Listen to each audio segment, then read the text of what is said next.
Part 26. Facing Voldemort. We all slowly walked outside together to see what all the commotion was about. I watched as dawn was fast approaching. I could see Voldemort and the Death Eaters walking towards us. They had Hagrid in their gasp as he held someone in his arms. Oh, bloody hell, don't tell me that's Harry he's carrying. I walked and stood next to Ron and Hermione as everyone in Voldemort came and stood ahead. My eyes looked at Hagrid as Harry lay in his arms. Dear God, no, not Harry. Please tell me he's not dead. And they made poor Hagrid carry him after all he's done and went through with Harry. I screamed in terror as I exclaimed, No! I felt Ron lay his hand on my back for support. Suddenly, I heard screams and cries from Ginny. No! No! My eyes welled up and tears fell down my face as I felt the grip of Hermione's hand intertwined with mine. I watched Ginny as she tried to run towards them, but Mr. Weasley grabbed a hold of her quickly. My whole heart ached and sagged as Voldemort exclaimed, Silence, you stupid girl! Please tell me Harry has a plan. It can't end this way.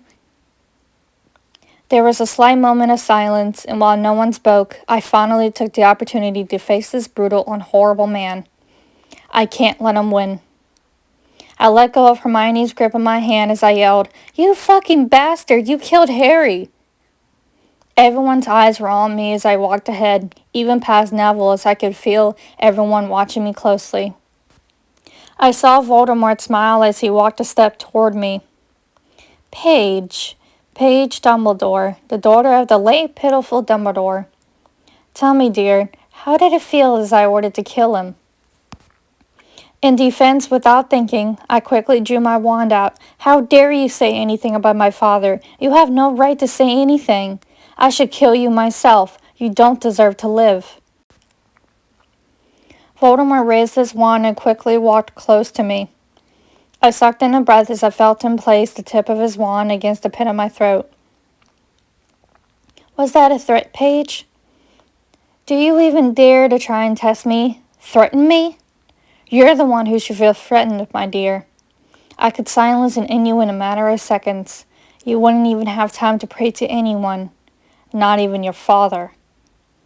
You can say all you want, Tom, I admitted with a little too much confidence, but I'm not afraid of you. And you know for a fact that I'm not, just like my father. Neither of us said anything as I felt the hold of his wand against my throat get tighter as he saw me swallow. It was like a glance stare-off as he stared deeply into my eyes. Honestly, it was kind of creepy. I couldn't tell how he felt, but I knew I slightly got him. Go ahead then, coward, I whispered. If you're so brave, then kill me now in front of everyone. He hesitated as I saw him flinch, wanting to do something to me, but he resisted. See, you can't even do it.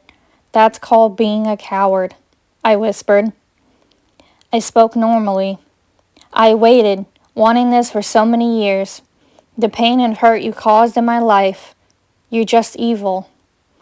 It was a little too tough not to show any visible fear, but I'm going to be brave and hold my ground. I tightened the grip of my wand slightly in my hand. See, Paige, I would kill you just like I did the others, but only if you declare yourself to me. I would never in my life declare myself to you. I would rather you just rot in hell. My dear, I vacation there, don't you know? I'm not afraid of you, Tom. Do your worst and let them all see for themselves. We stood in the same position as it was completely silent. As I tested him, I could see he was debating, but he never did anything. He never touched or hurt me. I heard slight murmuring from people as Voldemort put down his wand from my throat and walked a few steps toward his followers. He then turned around towards me. Tell me then, Paige. Why would you not be afraid of me? Tell me. In fact, let everyone know why. You've been after me and my family since I was born.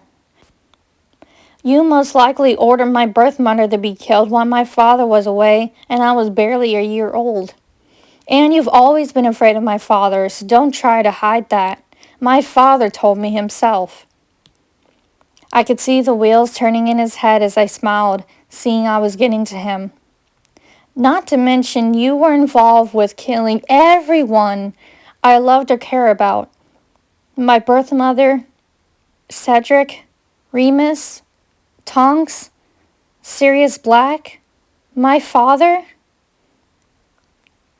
I took a breath to be strong. The man who was my boyfriend, the headmaster here, and someone who looked out for me like a godfather. Severus Snape. And now, my boyfriend Harry. I honestly didn't care at this point if the whole world knew that I dated Severus Snape. We were in love and it happened. But damn it to hell, it was everything I could have asked or wanted in love. After all, he was my first love and a great man. I took a breath as no one dared to speak, and I continued to talk, staring straight at Voldemort. But I am Paige Allison Dumbledore, the daughter of the late Headmaster, Albus Percival Wulfric Brian Dumbledore. I may look similar to my birth mother, but I carry my father's traits, and I learned so much from him that can make me a very powerful wizard.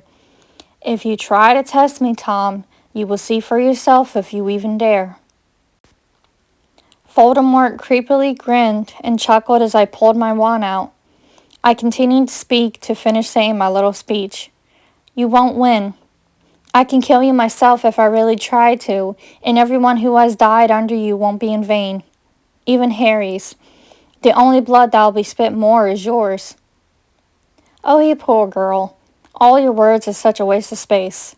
You speak so highly and confidently, only to be burned in the flames I'm currently creating. Try if you must kill me, but only I will win.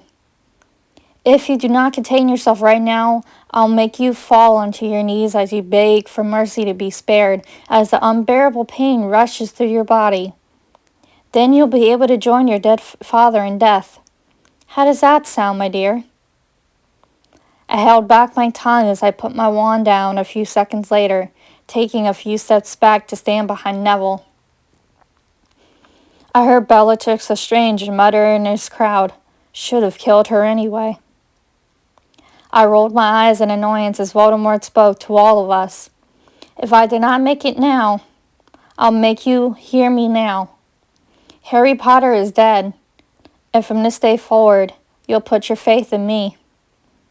Like hell we will. You'll get your time. I know it. He turned to his followers as he raised his arms and yelled, Harry Potter is dead! Most of his followers started to react by lightly cheering or laughing for joy as he turned to all of us again. Now, it's time for you to declare yourself to me. I looked around the crowd as I heard, Draco. I looked to see that it was Draco's father who was calling him. I watched Mr. Malfoy as he looked at Draco with a nod and he took a few steps toward from the crowd. Draco looked hesitant as his mom spoke softly but sternly. Come, Draco. She came and stood beside Mr. Malfoy as their eyes were out like they were edging Draco to come to them. It seems like Ron said something to Draco, but I didn't catch it. At the same time, I felt bad for Draco because it seemed like he was almost forced to join them because of his parents and what they wanted for him. Yet he seemed like he didn't want much to do with it, maybe even hate it. I almost wanted to say something to Draco myself because, after all, Harry saved his life in the Room of Requirement.